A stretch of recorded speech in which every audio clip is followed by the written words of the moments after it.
Cuando pensamos en DC Comics, solemos recordar historias épicas, multiversos infinitos, y eventos que redefinen toda la industria. La historia del cómic estadounidense está llena de momentos brillantes, y de otros que, sinceramente, casi destruyen a toda la industria. En este video vamos a adentrarnos en la edad de plata de DC Comics, una era que nació en medio del miedo, la censura y el colapso del mercado, pero que terminó generando algunos de los conceptos más importantes de la historia del cómic. Veremos lo bueno, lo malo, lo extraño, y finalmente cómo todas estas decisiones, creativas y corporativas, terminaron desembocando en el gran evento de Crisis en Tierras Infinitas, que quiso poner orden en el caos.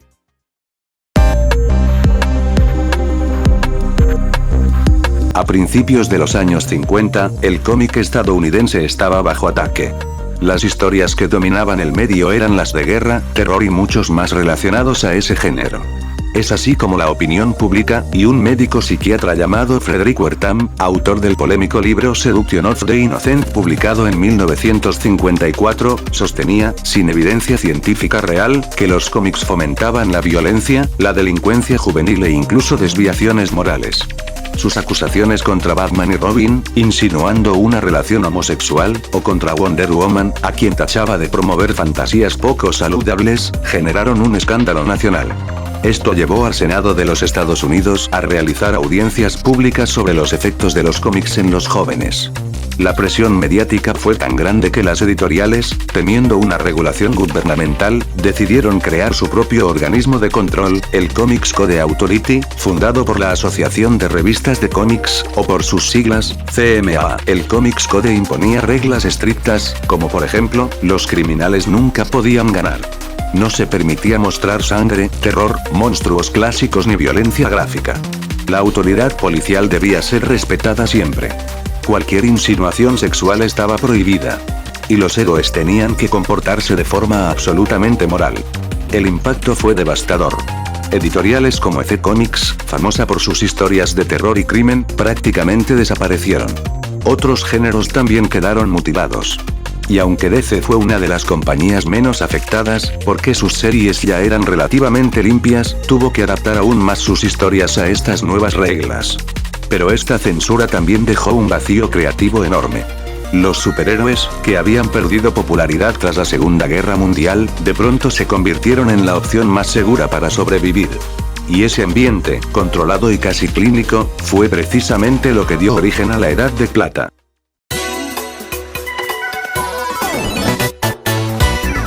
En 1956, DC decidió arriesgarse con algo que cambiaría la industria.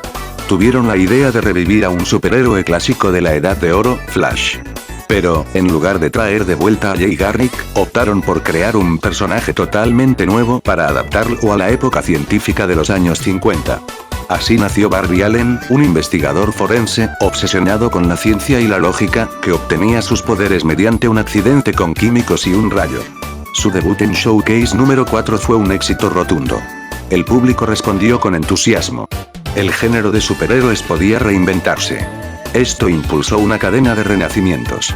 Green Lantern, ahora como un policía espacial. Atom, convertido en un científico capaz de encogerse. Y Hawkman, transformado en un arqueólogo alienígena.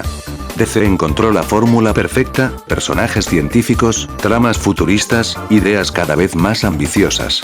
No había monstruos, ni violencia, ni crimen crudo, ya que todo eso estaba prohibido por el code, pero había espacio para la imaginación sin límites. La ciencia ficción se convirtió en una vía elegante para evadir la censura. Y, de la mano de estos nuevos héroes, llegó uno de los conceptos más revolucionarios en toda la historia del cómic: el multiverso. El mayor aporte positivo de esta era fue precisamente su explosión de creatividad. El debut del multiverso ocurrió en 1961 con la historia de El Flash de dos mundos, donde Barry Allen conocía al Flash original, Jay Garrick. Esto permitió reconciliar contradicciones entre personajes de los años 40 y sus versiones modernas. DC descubrió que podía tener diferentes versiones de sus héroes coexistiendo en universos paralelos. Era una solución elegante, emocionante y nunca antes vista. Además, el renacimiento del género también llevó a la creación de la Liga de la Justicia, que modernizó el concepto de los superhéroes como equipo. La liga tuvo tanto éxito que inspiró directamente a la competencia a crear su propio supergrupo, los Cuatro Fantásticos de Marvel. Sin quererlo, DC impulsó la rivalidad más importante del cómic estadounidense. La estética, los conceptos, las ideas cósmicas y las historias sobre viajes en el tiempo, mundos alternos y amenazas galácticas hicieron que la Edad de Plata fuera una época brillante para la creatividad. Los héroes eran más coloridos, más optimistas, y representaban una visión futurista y esperanzadora. Pero no todo era perfecto. La Edad de Plata también es recordada por sus excesos. La censura del Comics Code evitaba temas oscuros o realistas, así que muchos escritores compensaban esa falta de conflicto con tramas absurdas. Surgieron historias como Superman convertido en insecto gigante, Batman usando trajes arcoíris, o Jimmy Olsen transformándose en un monstruo distinto cada número. Era una época divertida, sí, pero también exagerada. Además, el multiverso, que al principio había sido una herramienta brillante, se convirtió con el tiempo en un rompecabezas imposible de resolver. Cada vez que aparecía una contradicción entre versiones de personajes o entre historias, los editores simplemente creaban una nueva tierra. Así surgieron Tierra 1, Tierra 2, Tierra 3, Tierra S, Tierra X, y muchas más. Lo que originalmente daba libertad narrativa acabó generando confusión entre escritores, lectores y editores. La falta de consecuencias reales también le restaba peso emocional a las historias. Los héroes rara vez cambiaban o evolucionaban, estaban atrapados en un bucle permanente de aventuras extravagantes sin repercusiones. Todo esto, el tono ligero, la censura, los absurdos, la sobreexpansión del multiverso, empezó a pasar factura.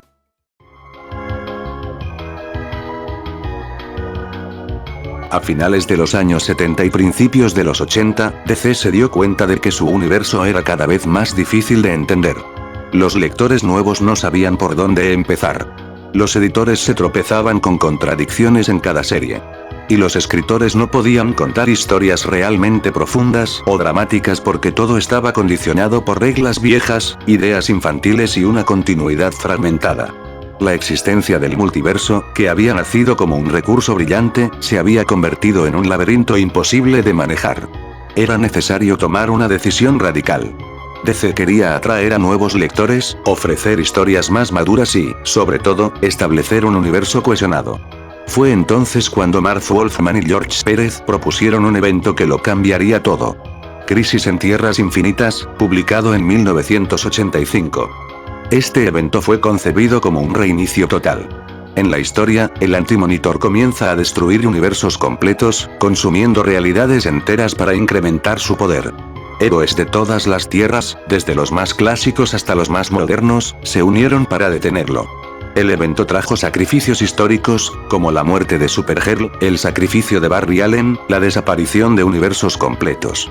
Y, al final, el multiverso entero colapsó en un único universo unificado. Uno solo, más simple, más ordenado. La Edad de Plata, con todo su color, creatividad, inocencia y caos, había llegado a su fin. Y lo que vino después fue una DC más moderna, más seria y más coherente.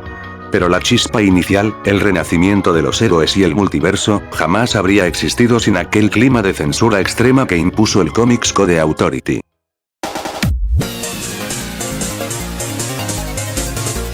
Mientras el universo DC se desmoronaba en su propio caos multiversal y se preparaba para Crisis en Tierras Infinitas, en la vida real otra estructura gigantesca también comenzaba a resquebrajarse: el Comics Code Authority. Aquel organismo que había nacido en 1954 como una respuesta al pánico moral de la época, ya no tenía el mismo poder ni la misma relevancia cultural. El mundo había cambiado, los lectores habían cambiado, y la industria estaba evolucionando hacia un público mucho más adulto. El primer gran golpe al Code llegó en 1971, cuando Marvel, desafiando abiertamente sus reglas, publicó una historia de Spider-Man sobre el consumo de drogas. El Departamento de Salud de Estados Unidos había solicitado que se abordara el tema, pero el Code lo prohibía por completo. Marvel decidió publicar el cómic sin el sello. Y el resultado fue un éxito. Las ventas no se desplomaron, los lectores no se escandalizaron y la industria no colapsó. Al contrario, el público respondió positivamente. Esa fue la primera prueba de que el Comics Code ya no tenía el control absoluto. A partir de allí, las reglas comenzaron a suavizarse. DC y Marvel empezaron a tocar temas más serios como la depresión, alcoholismo, crimen urbano y dilemas morales. Los autores tenían más libertad y experimentaban sin miedo. Pero aún así, el code seguía siendo un obstáculo para llevar las historias al siguiente nivel. Por eso muchas editoriales empezaron a crear sellos alternativos o a publicar historietas que directamente no necesitaban llevar el sello. La audiencia ya no veía el code como una garantía de calidad, lo veía como un símbolo de una época pasada. La caída definitiva del Comics Code llegaría más tarde. En 2001, Marvel abandonó por completo el sello. En 2011, DC y Archie Comics dejaron de usarlo también. Ese mismo año, el Comics Code Authority se disolvió oficialmente, sin gritos, sin escándalo. Simplemente dejó de tener sentido en un mundo donde los cómics habían superado sus limitaciones. La ironía es poderosa, el organismo que una vez definió y moldeó toda la Edad de Plata terminó siendo irrelevante, y su desaparición permitió un renacimiento creativo que llevó directamente a algunas de las historias más oscuras, maduras y profundas jamás publicadas.